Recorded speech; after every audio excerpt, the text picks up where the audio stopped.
Welcome to Higher Intelligence, smart takes on AI for the next generation campus. I'm JC Bonilla, EdTech executive, data scientist, and educator. Every episode, we break down what actually is happening at the intersection of AI and higher education. No hype, no fear, just signal. Today is a different episode. I'm not going deep into one single theme per se, and it is a semi-structured conversation. Today, I am asking my co-host of Generation AI to sit down with me, catch up, and go deep into probably 4 disparate stories. To bring them all together, I need to bring probably an expert who can come and tell me why has Apple dramatically changed how devices in AI will operate. Without my co-host, I cannot not have a conversation about Elon Musk. So we'll be talking about SpaceX and how they just spent billions of dollars to create the next phone company. Anthropic just dropped code review and is basically changing yet again how software development is done in the planet. And of course, Andrew Karpathy could not just basically sit on the sidelines, but last weekend he dropped probably the most interesting open source tool of the month. So we have a full episode with probably one of my favorite persons in the world. Welcome, Ardis Kadiu. How you doing, my friend? Hey, JC, how's it going? Doing great. Thanks for having me. Very good. For those of you who do not know who Ardis Kadiu is, so Ardis is the founder of Element 451. Element 451, you heard it, mentioned here sometimes, is an AI native CRM and student engagement platform that is redefining how higher education handles student engagement. Ardis is no longer the CEO of the company, and for the past 6 months, he has been running additional products, companies, and doing a really interesting journey in the AI Idea Lab. So here's an opportunity to come and catch up with Ardis, talk about Generation AI. Oh, did I also mention Ardis was my co-host? We co-hosted Generation AI for 103 episodes. We had a fantastic Nerdfest over a year or 2 years, and here we are reconnecting. So welcome to my mic again. And now this is my mic, not a shared mic, and let's catch up, my friend. First, what is Andy AI? Because I gotta tell you, brilliant name, and people will connect the dots after you explain what is that you're building specifically. What is the problem that you're solving with Andy AI, man? Yeah, so hey, it's great being back, man. It's I've been kind of heads down building now for the last 60 days or so, and it's been, it feels like it's been an eternity because like time, it just goes, or maybe rather the other way around. It's like it goes really quick. So it's been great. You do live in the time dimension of AI. So 6 months in AI are an eternity, literally. Yeah. You're right. It's like there's just been so much happening, and things are like I've been so productive that when you think about it through the lens of kind of the old way they were doing things, the old way meaning like 6 months ago, I'm like, holy shit, this is like, it's like in the dark ages, right? But by the way, for those of you who are on video, Artie looks great. Very relaxed, super fit. I think even your wife is super happy how you're showing up at home. So I don't know. Before we go into Andy, talk to us about your rhythm, right? So how is life? Life has changed, right? Yeah. Life has changed. Not having to manage a 100-person company and getting back into and not having a calendar that is back to back to back. It kind of gives you a little different perspective on life, and now certain things are a little different for me. So getting back to that individual kind of taking care of myself and changing the lifestyle, I think it's been super beneficial. But it's like I couldn't do that for very long. I did it for maybe 4 weeks in December and then early January, and then I was like, damn, I got to get back into it. So I've been coding now, but I don't have to worry about it because it's one of those things where you're solving problems, like you just love it, and like you just keep going and going and going, and that's the yeah. Well, tell us about that problem that you're solving with Andy AI. What is Andy AI? What problem are you solving? Yeah.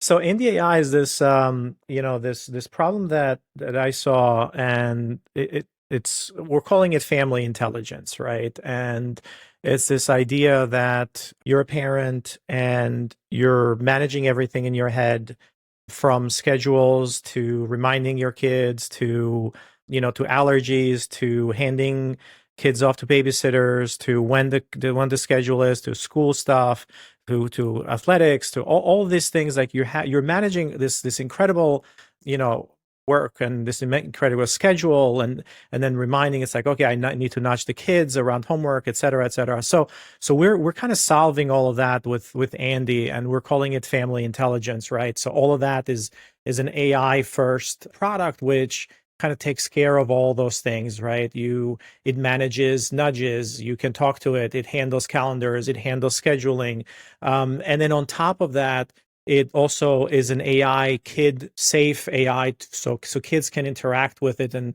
rather than jumping on ChatGPT, they can interact with it, through Andy, and it's age appropriate. So there is baked in developmental psychology that we're building right now. And the first thing that I was telling you, I'm like, hey, I'm working on prompt optimization and all of these things behind the scenes. So that's really the exciting part, is that ChatGPT and all these general AIs, they're not built for kids, right? And you see that, kids are using them and they're getting different answers and they're getting adult answers, et cetera, et cetera. But then parents cannot have visibility into it as well. So one of the problems that we saw, at least from my family, was no, on Scarlet, they want to use AI, they're using AI, but like I couldn't see what they were doing on ChatGPT, what kind of questions they were asking, what kind of signals they were getting, and things like that. So with Andy, parents have visibility, and depending on age groups, right? So the older you get, like the less you get summaries and like you get signals and things like that, rather than just, all the transcripts. So that's kind of the problem that we're solving, like this family intelligence. That's great. By the way, the only bad thing about this is, why didn't you do this 2 years ago when I was at the chaos of family intelligence, or the lack thereof? Because it's a real stress point in many family units, specifically with young ones. And I appreciate the work that you're doing here. So kudos to you and your co-founders on this product. Best of luck. Super exciting. So keep us posted. Now, there's this whole AI Idea Lab. It sounds like you have a second thing going on in parallel or sequential, but it sounds more researchy in nature, like a research operation or a portfolio studio type of thing. So tell us about the other thing that you're doing as well.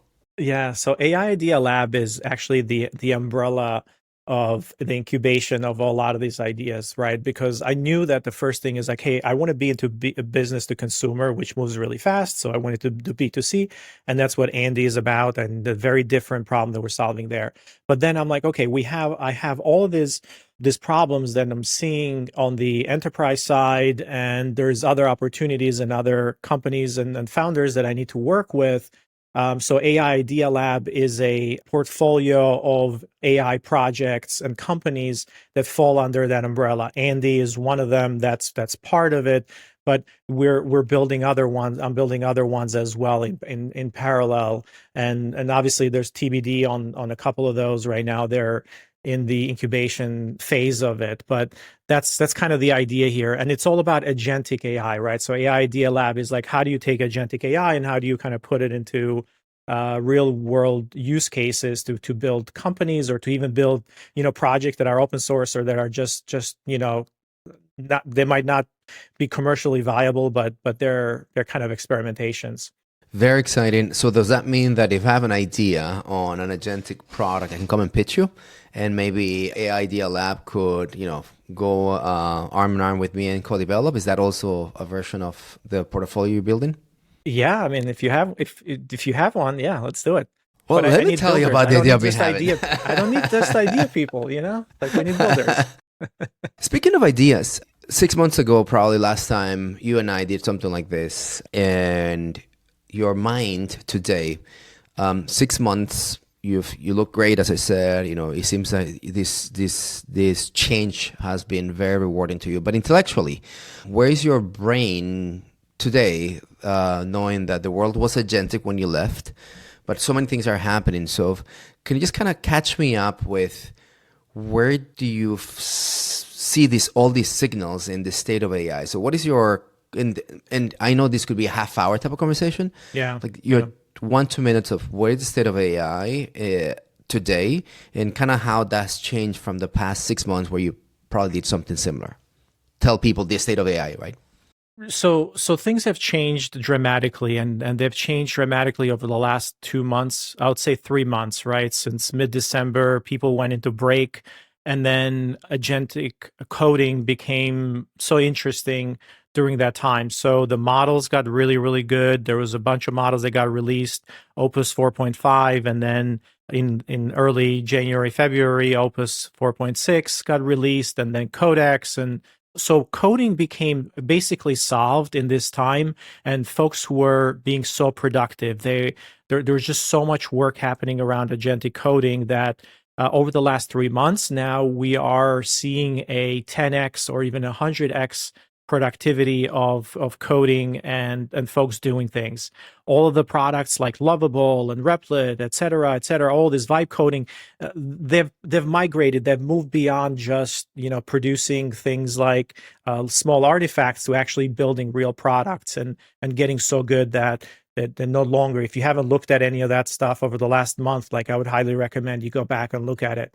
So now coding has become part of, and it being, or agentic coding is hugely integrated into enterprises, and builders like myself are benefiting tremendously because we can do work in like a day that we couldn't do in like 3 months before, right? So that has changed. And as part of that, like because coding is kind of the perfect model for agents, right? It's because they can validate things and they can run on a loop and they can use tools and they can kind of verify themselves. Now agents are becoming more and more kind of capable. So 2026 is actually the year where agents, come in and take over and become useful and take over the work that people were doing before, right? So yes, last year we talked about it a little bit, but models weren't quite there.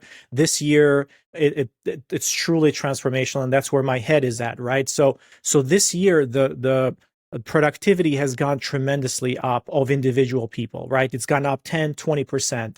But also what I'm seeing, and as I talk to a lot of different founders, or I talk to other folks who are in the VC or the capital markets, and I talk to other people in kind of the enterprise, and they're trying to do work, the productivity on the enterprises has not caught up, right? So that's really interesting to see as well. So everybody's talking about, it's like, holy shit, like the market is crashing or the SaaS apocalypse is happening. And I'm sure you covered that before, because Claude Cowork came out and now it's able to have a lot of skills for all of these different things.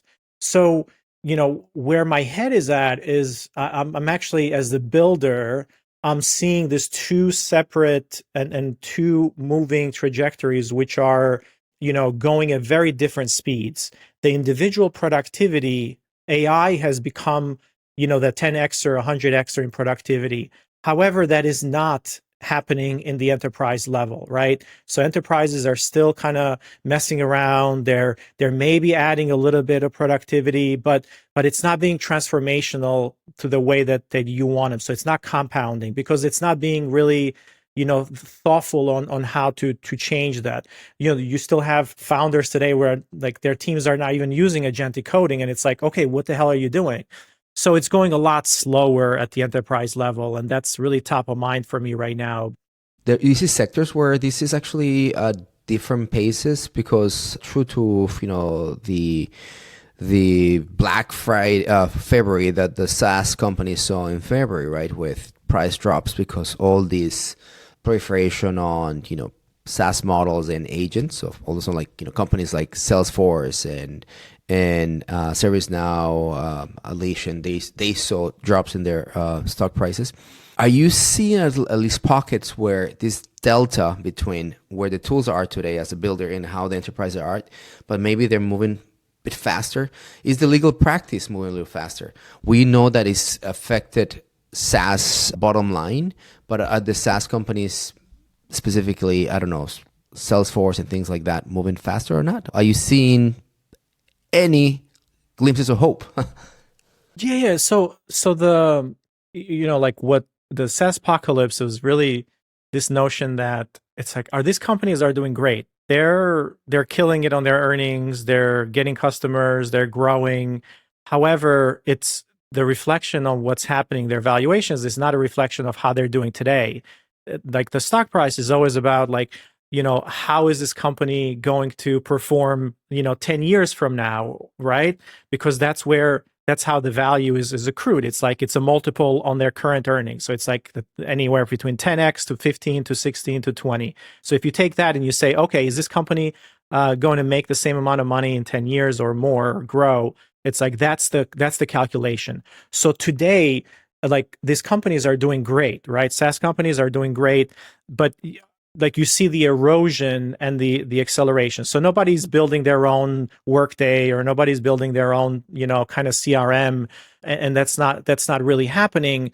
And the companies that are the incumbents that have the data moats, meaning that they own the system of record, et cetera, those are companies that are benefiting because they can now build more on top of them. They can build the workflows on top with agents.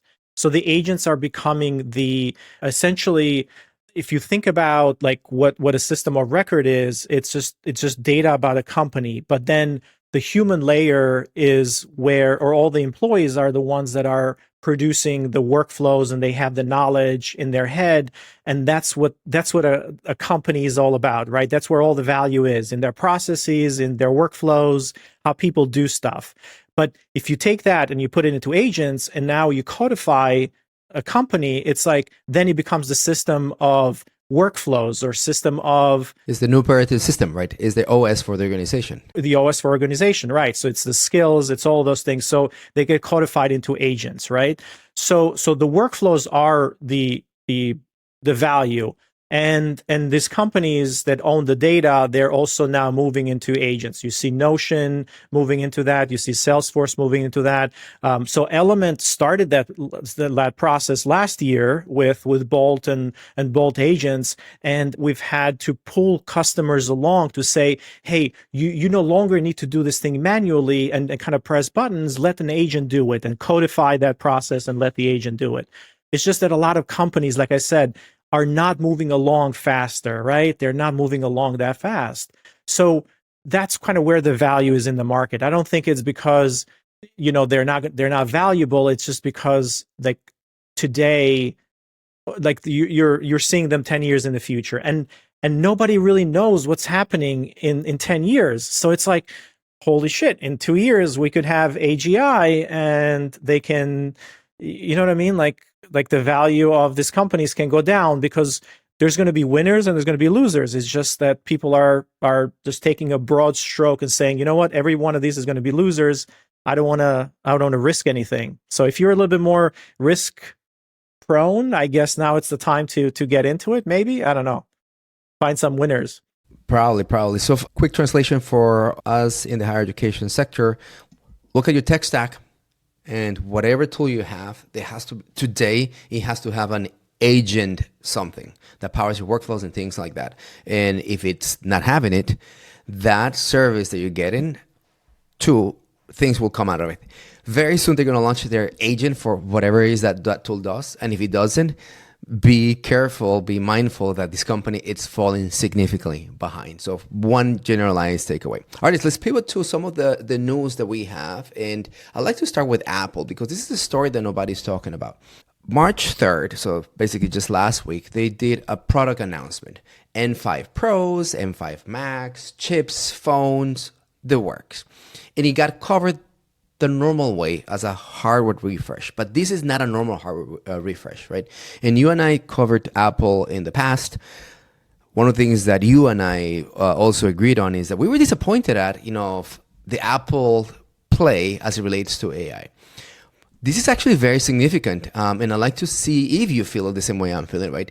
Apple has introduced a AI accelerator that is baked in the entire hardware infrastructure. So think about how it relates to their chips, M1s, M4s, right? This M5 right now, because it comes with baked AI accelerators to their GPUs kind of infrastructure, it means that it will be processing AI workflows at an 8x faster than an M1, 4x than an M4. When it comes to LLM prompts, the stats showcase that it'll be almost 7 times faster than the current chips that they have. When it comes to image generation, 7.8 faster. So this infrastructure in chips and hardware natively it's common multi-model, AI friendly through LLMs, image, the works. At the same time, the M5 comes with a layer of memory that allows the bandwidth and the computational power to run any serious large language models locally. So your entire device, privately or connected to the cloud, or even without the cloud, right, could become an engine of AI, I guess, output, if you will. So why is this super strategic and different to me? Well, you see Amazons and Googles and Microsoft and Meta, just basically spending thousands of dollars and billions of dollars on AI infrastructure. There's something uniquely different here, that the bet that Microsoft is doing is that they know that the distribution network, I don't know how many users, the 2.5 to 3 billion devices. Active devices. 3 billion, almost 3 billion devices, yeah. Yes, becomes that layer of deployment. And this is the last point on the news. The price point of these devices, the MacBook Neo, the iPhone 17e, the iPad Air, all coming at $600. So for the first time, Apple Intelligence available at $600. They never operated that price point. So there's something very strategic in this expansion, and it's addressing the on-device AI layer, not just a product launch, but AI layer. So what does that mean for higher education? And then I'd love to see where your head is at. This is so exciting because now what we're starting to see higher education professionals is that student showing up, most likely a student, has a device that doesn't have to be connected to your infrastructure, can be running state-of-the-art AI. The consumption of AI not longer needs cloud connectivity at the same time. That's, I guess, another one. The cost for infrastructure, cloud services, all that kind of gets dismantled. So it's disrupting the service or the way the services are built. And more importantly, the expectations that they will have, because now they can run these very complicated workflows, if you will, from a local device, whether you call it an iPad, a phone, or a laptop.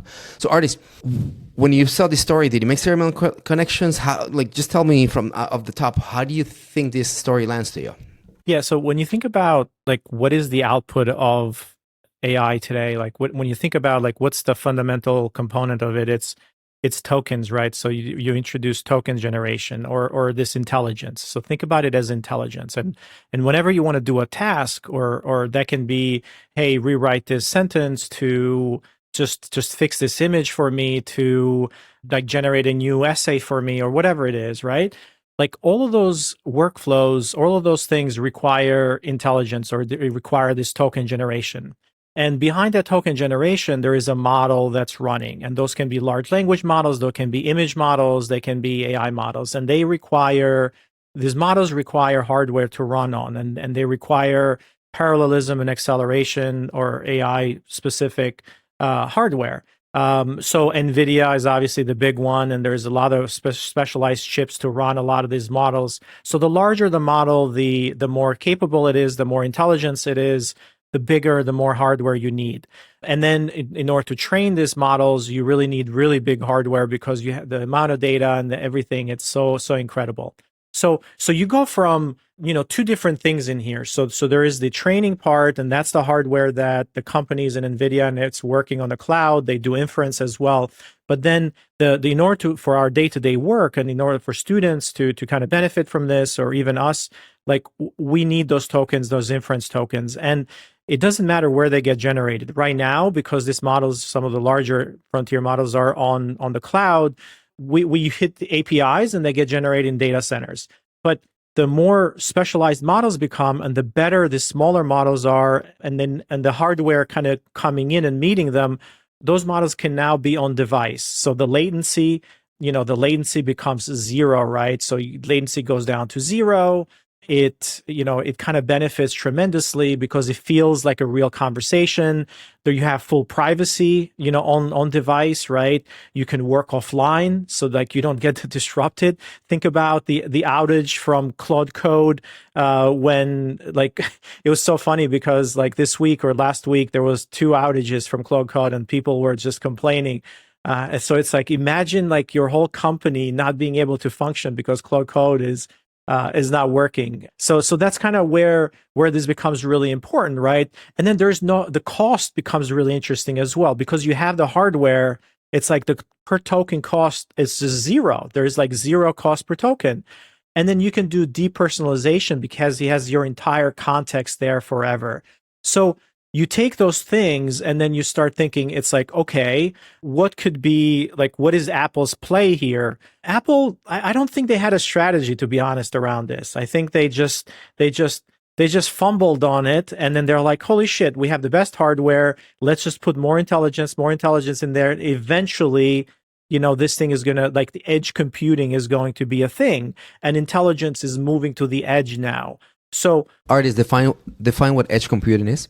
So edge computing is the device that you carry with you. It's like the last mile. So you don't have to be connected to the internet or anything like that. It's actually the intelligence or the computing that's on the at the end of the network, right? That you're interacting with.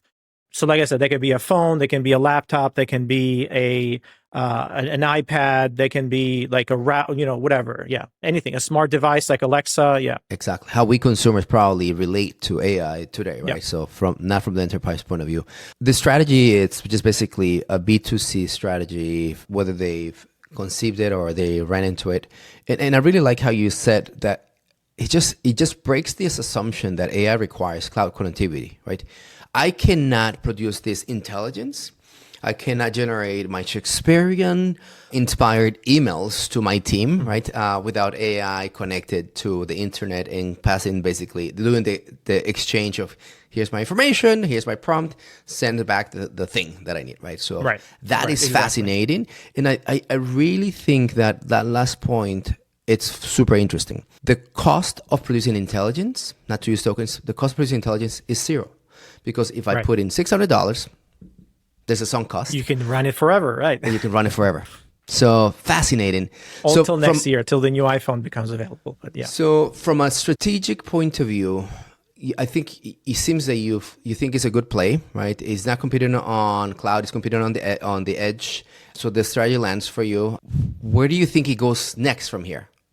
So we're actually, this is really interesting because privacy, it's a really big thing. So AI is going to be part of every piece of our lives. And when you think about it, it's like privacy and private data and things that like you need to keep those private.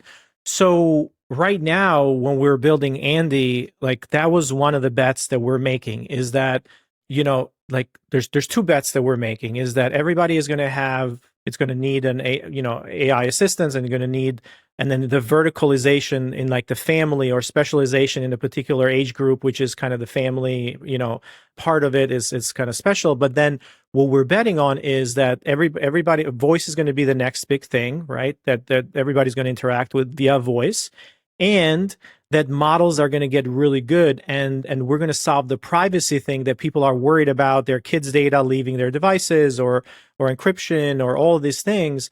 Like, we're betting that things are going to get better and better and more private, so the inference is going to happen on device. So that's going to be instantaneous. So it solves the voice problem because voice needs a lot of back and forth. So these models can live on device. It can be much more natural. Plus, it can solve the data privacy problem because now the data doesn't have to live, and then parents can share a lot more context with these models, so they don't have to worry about it.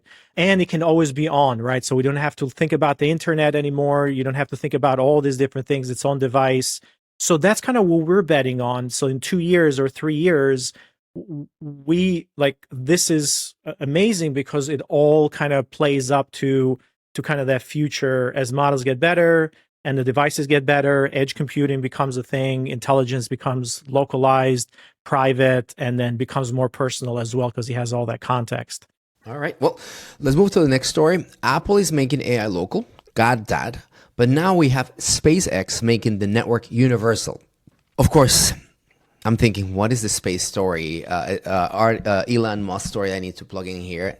Thank you, SpaceX, for doing this basically this week, right? So the headline is so simple. SpaceX just spent billions of dollars to become your next phone company. What does that mean, right? So it's an investment picture. Let me first paint the picture as it relates to investment. $19.6 billion purchased to purchase a satellite spectrum from EchoStar. This is something that the FCC regulates, how you can control bandwidth and space, telephone, radio, even, I don't know, blenders could have a bandwidth. So these larger cellular communications, think of your company, I don't know, Verizon, they have a spectrum of their own. So SpaceX makes that investment sometime in the past. Second investment that they also made is that they expanded the agreement by another $2.6 million this past November. So a total investment of $22 billion in cellular spectrum. Why? Because they have this infrastructure of satellites that right now can allow you to basically move a token of information, call it a phone call, and bounces back and transmits somewhere else, limiting the infrastructure that you need today to make a phone call, which is a tower. That's why many of us go hiking, go to trips in the middle of nowhere, and there's no coverage. The play here is that the satellite infrastructure that they already built could have functioned that way. But this is the other thing that they've done. They created a layer of satellites that comes closer to the atmosphere. So in other words, it moves closer to us. So the signal delay and the bandwidth that they can carry, it's faster, better, and they can also do things like 5G for us. So in other words, they have a satellite cellular network that exists on a phone, a new hardware probably required for it. It works everywhere, regardless whether there's a cell tower within range. Let me just take you through the developing world. You know how expensive it is to have connectivity when there's just the one family in the middle of nowhere? And it's, this is the difference between the rural access and urban access, right? And for years, we've been trying to solve that. That problem right now is solved. The idea that the digital divide, cell phone, internet, it's accessible to all of us. We had internet through Starlink, and now we have cell phone. That's basically the problem that they solved. Now let me go into the commercial aspect. In March 2026, Starlink Mobile has officially hit 10 million subscribers. SpaceX goal is to have 25 million by the end of the year. This is an incredible acquisition, and not an incredible acquisition, an incredible ramp up, and they know it's doable. If there's a place, Ardis, where I would love to invest today, it's actually in one of these companies. By the way, rumor is that the IPO is forthcoming. So what does this mean, and how do we connect connectivity to higher education? The first thing is it connects to the prior story, as in the bet is Apple. I'm killing the cloud, and I'm basically going local. In this case, it's SpaceX. It's doubling down in the need for bandwidth, and now accessible everywhere. Infrastructure story, right? It's an infrastructure story with enormous AI deployment at scale. Now, the models that require cloud, of basically high compute bandwidth type of relationships, will be neutralized, and you can access this power in rural communities, agricultural extensions to your programs, institutions. If you're in the middle of nowhere, don't worry about it, because this type of service would probably cover your entire campus, right? So for higher education, the access question just got reframed. Ardis, I'm sure this story put a smile on your face. So tell us, what do you think? Yeah, no, the Starlink has been amazing. Like I've had a Starlink now for about a year or so. I don't use it as my primary, but internet goes down here all the time, and I have Spectrum, and I'm like, okay, I don't have to worry about it. I just put Starlink on, and it's just I got internet, cars internet. So that's just one small thing, and then the wireless coverage is just crappy in here where I am. So it's like I get it 1 bar, and it's like, come on, but the thing that is kind of very exciting about this is that, yes, Starlink is the story and kind of how everything is going towards Starlink. So now you're going to have connectivity. I don't know if you have been in any of the airplanes with Starlink on it. So this is United that has added Starlink as part of it.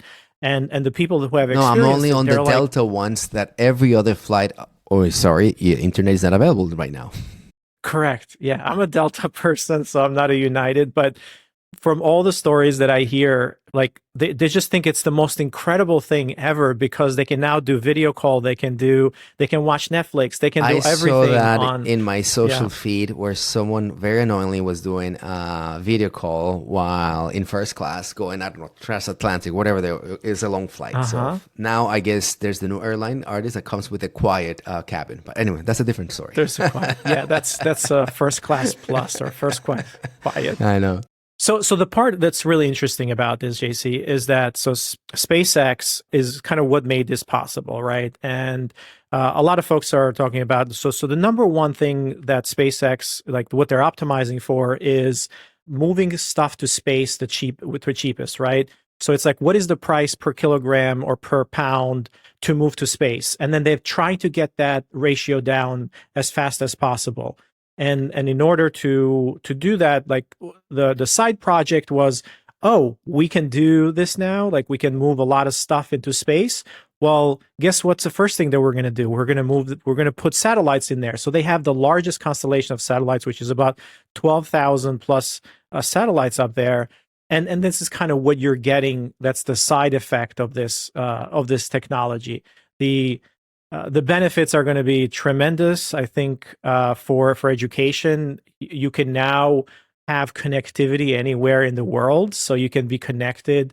So, like, remember when we started this online learning journeys during COVID, and all of the families who are rural families they're still on dial-up, and et cetera, like they were falling behind.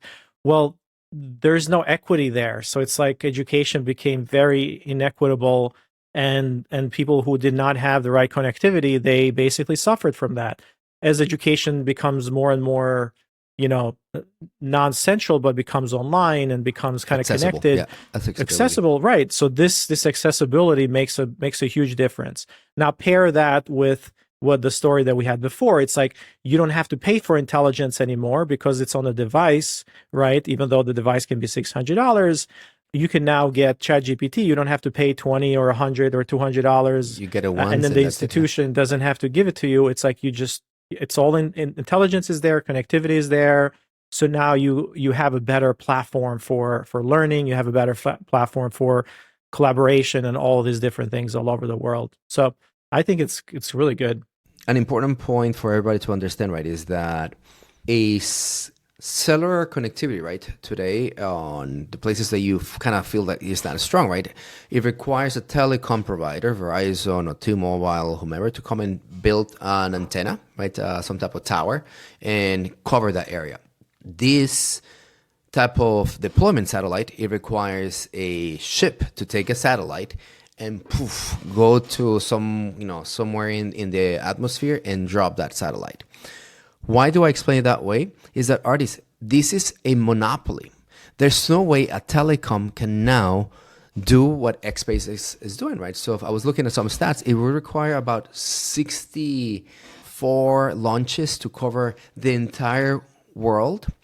I mean, the cost per launch, it's so impossible for any other company to come and duplicate because this is where SpaceX has 20 years ahead of anybody.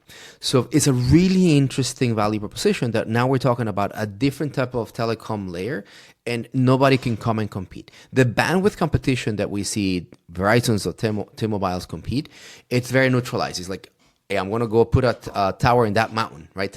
They all can do it. And it will cost them about the same.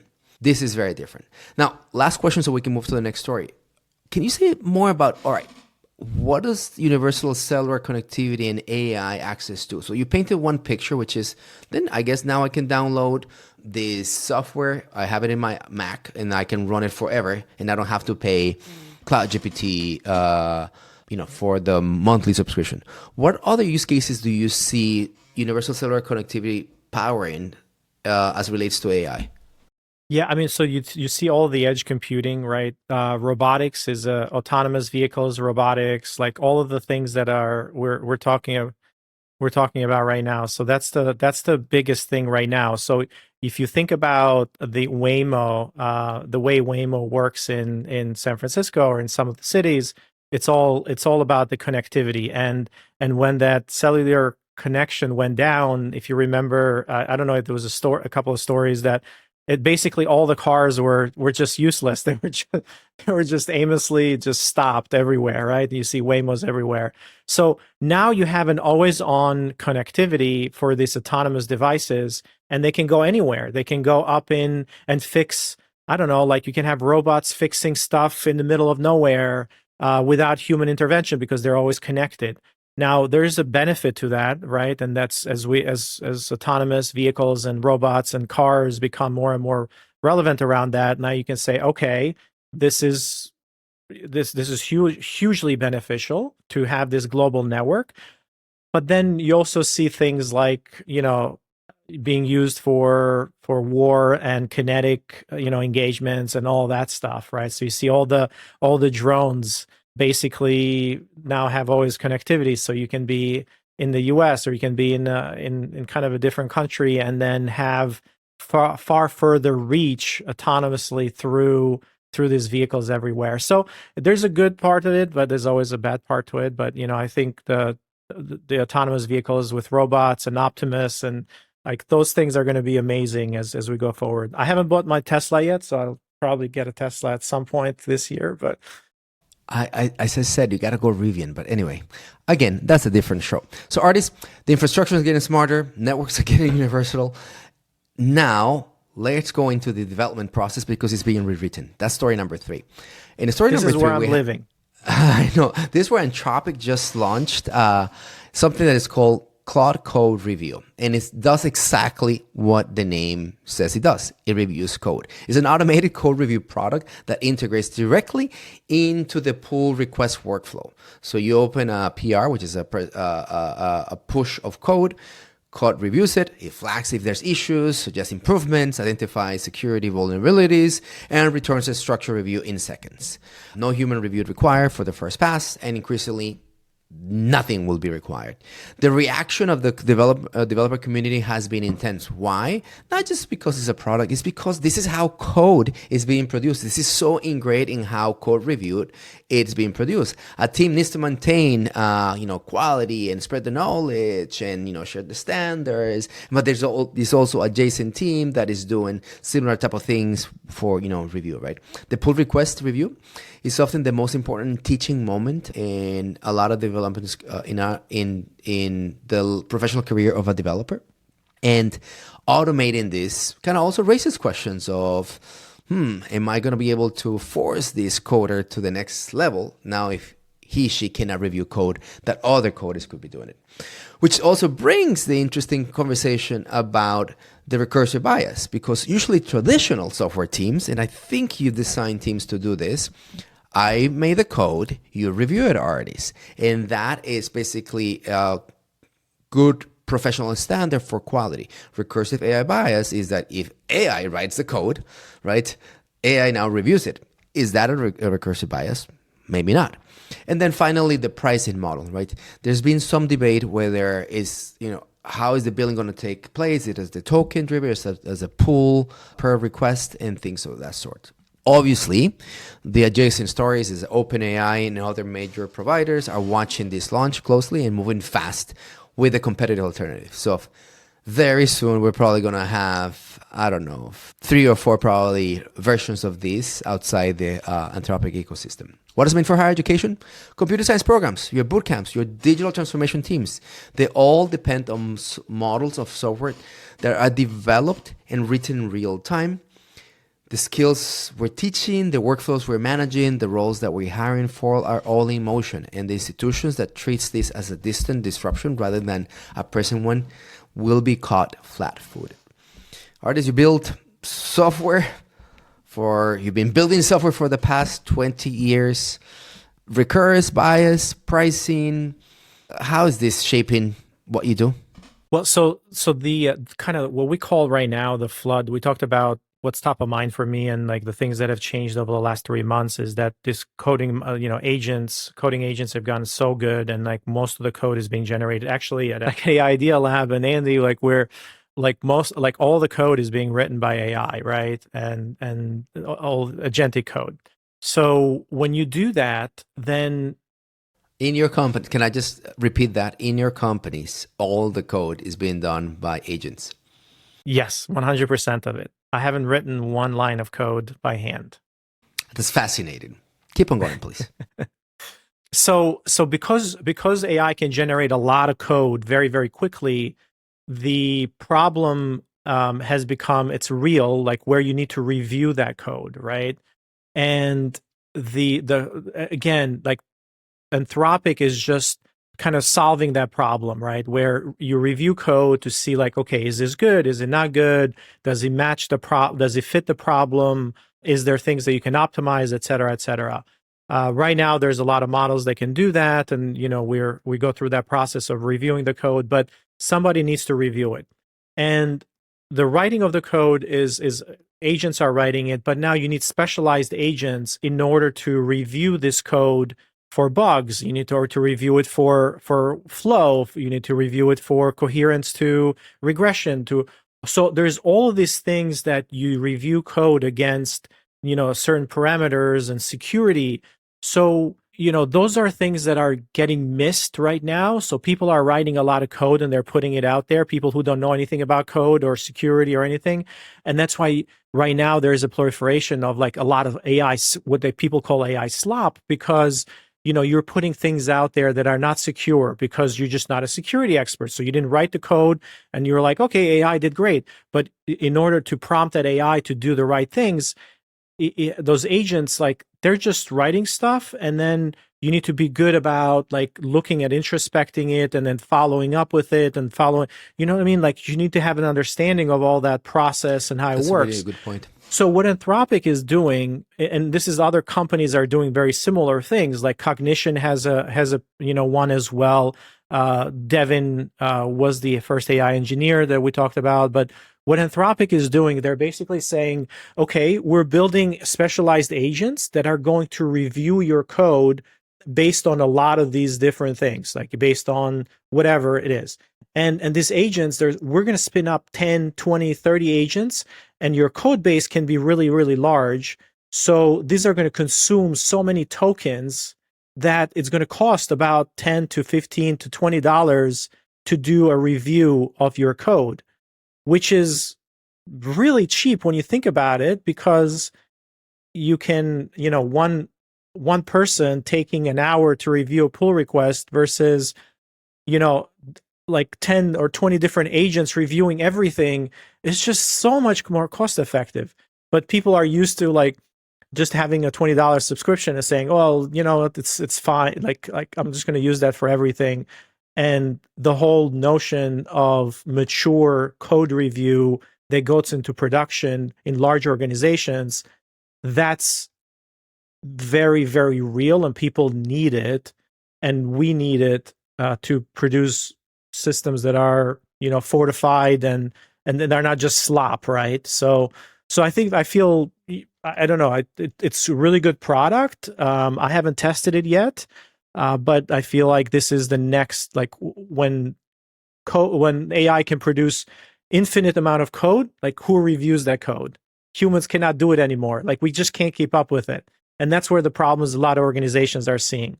The silver line that I have in this story that you just mentioned is that mature code review in terms of quality and improvements, it's a holistic practice. You need an expert on everything, and it's very expensive. And it's a need for good software deployment for us consumers and other enterprises. Now that is basically touched the agentic world and the AI world, and is made it in an AI fashion, is scalable, accessible, and of course, reproducible across. I want to go to the next story, and I'm going to just read the highlights and going to love for you to explain what does this mean, because our next story deals with Andrew Karpathy, who is the co-founder of OpenAI, former head of Tesla AI, one of the most respected technical minds in the field. He open source a 630 line Python script called Author Research, and it got 8.6 million views in X in 2 days. What does it do? Basically, what he thought is, let me give a small agent a small language model training setup. The agent reads its own source code, forms a hypothesis for improvement, think about, let me change the learning rate or like a small change in architecture, whatever. It modifies the code, runs the experiment for 5 minutes, check whether the results improved, and then keeps or discards the change. Then it does it again and again and again. It could run, 12 experiments per hour. While you sleep, maybe 100 experiments were done. You are waking up to work that is being done in front of us. This is a whole reframing of how we start thinking about experiments, from us, the humans, being the experimenter, to the experimental designer. And this is so incredible. Right now it's seen more for the research agenda of some institutions, but I see so many applications. And I'll leave you with this one. Most marketing teams today in higher education, admissions, communications, you're running experiments per year. Maybe you don't know. Call it 30 per year. The next generation will run 3,000 experiments, 36,000 experiments, whatever. The computing advantage is not 10x here. It's basically 100 or 1,000x in how this learning experimentation can come and inform what we do in enrollment management, admissions, and overall marketing in universities. Ardis, explain this story. What does it mean to do auto research, and kind of how generalize this very interesting drop from Karpathy, who actually, for everybody who doesn't know, he coined the term vibe coding as well. So what do you think of this one, Ardis? Yeah, so a lot of folks have been playing around with what we call agent loops now, right? And this is kind of the whole thing about agent loops, because one of the things that agents are really good at is you give it a task and then they complete that task. But then how do you give it a goal, and then they can run on the loop and then kind of go through iteration after iteration after iteration after iteration. So right now we have this notion of like Claude Code, et cetera, et cetera. Like you don't just call a model and then get the results back and that's it. It's like they run through this agent loops, right? They reason about it, they do to-do tasks, et cetera, et cetera. So what Karpathy has been building now for the past, I don't know, however long, he has this open source projects that he's basically trying to say, okay, how do you, like, for learning purposes, how do you train your own large language model? And he's building kind of these training sets and open source libraries so you can train a GPT-2 model, right? So one of the things that what you're talking about is this notion that the agent is looking at the code that it's building or that's training the large language model, and it's kind of coming up with experiments, trying those experiments, and then trying other experiments to see if they work, and then kind of apply those and compound. So this idea of compounding becomes really, really important. So the agent runs on the loop, tries experiments, and then builds on top of it. And what he found is that this is super important, and it's an optimization problem. And it's finding that large language models now are really good at coming up with the experiments to run and thinking through these novel ideas to change how they're training themselves. Obviously, this is a small one, so it's only changing for training a model that is GPT-2. But think about like where this becomes really interesting for training very, very intelligent models, where like you can have a self-recursive model that can train itself, or they can improve itself over time, right? But this is also can be used for research as well. So think about in any area of research, and this is very useful for higher education because a lot of research that gets done in the labs, et cetera, you have an experiment or you have an idea. PhD students or whatever, they have an idea, and then they spend the semester or the year kind of chasing out that idea to see if it's working or not. My PhD is an idea. What that's just happened here is that my PhD, or a lot of PhDs, can be done in 24 hours. Right. I'm not joking. Yeah. So you can exactly. So but the model can come up with hundreds or thousands of these, and they can test them and see which one works. Right before this call, JC, this is very useful. So one of the things that we're working on is on prompt optimization, right? It's like, how do I optimize prompts, right? And you have what you call kind of evaluation sets, eval sets, and these are think about them as source of truth. basically optimization function. It's like, hey, this should work this way, right? And that's an evaluation set. And then you give it an input and you say, okay, here's this thing, modify this thing in order to get closer to this output. And it's a pass or fail or pass. So now you have a system that is optimizing the prompt, it's optimizing the skill, it's optimizing, and it's running through. And I have for Andy, we have kind of the core prompt, and we're for the Kid Companion, and we're running it.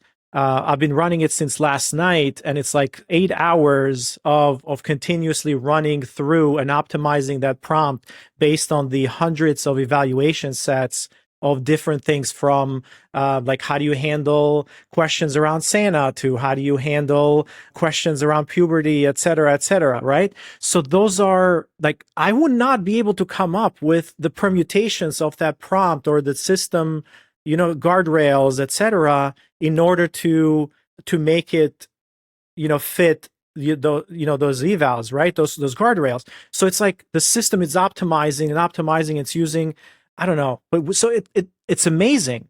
I was in a conference speaking yesterday, and how do I do AI so that it stays within the guardrails of my policy, right? Because we know that AI is very good at sometimes being creative, and then directionally it gets there. But what you're just telling us is now that we have a methodology for knowing an authoritative source of truth, this is what good looks like.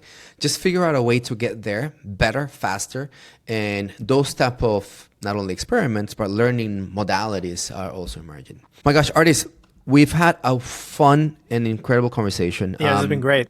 We're all over the place. That's the point. It's exactly what I needed. Someone to basically comment on 4 different work streams and potentially how they all get stitched up or not. So 4 signals, but there's also one signal.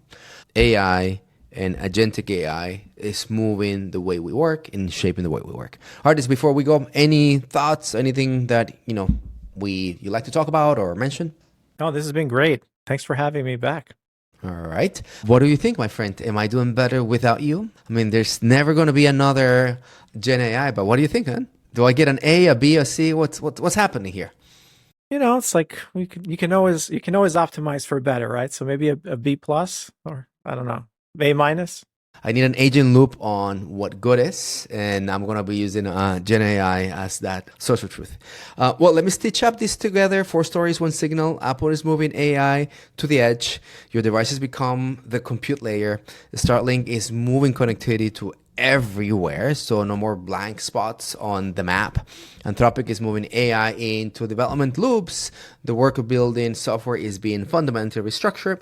And Karpathy just showed us what happens when you apply agentic loops to research itself, to reconstruct experimentation as we know it. The signal across all these stories is simple. AI is collapsing the distance between thinking something and doing something. Let me say that again. AI is collapsing the distance between thinking something and doing something, between having a hypothesis and testing it, between identifying a problem and actually solving. Like Ardis said, all the code in his products are now built by AI. For institutions, universities, agencies, and companies who listen to us, understand what the compression means for you and your people and your teams. This is about doing things faster and doing them better now. Ardis, thank you for being here, my friend. Always a pleasure. Where can people find you today if they wanted to chat with you about what you're up to? Yeah, you can always reach me on LinkedIn. I haven't been as active on LinkedIn because I've been building, but you can also reach me at ardis@aidealab.ai. There you go. Or the phone number 917. I'm just joking. Yeah. All right, everybody. I still have a 718. 718 something. Thank you, everybody. And thank you, Ardis. Until next time. Thanks, guys. Thanks, JC. Bye. Thanks for listening to Higher Intelligence. This show is part of the Enrollify network, home to the largest collection of podcasts in higher education. Enrollify is where higher ed goes to grow. You can find more podcasts, webinars, videos, blogs, and more. Visit Enrollify.org and subscribe to get new content sent directly to your inbox. Enrollify is brought to you by Element 451, the AI agent platform for higher education. Learn more at element451.com.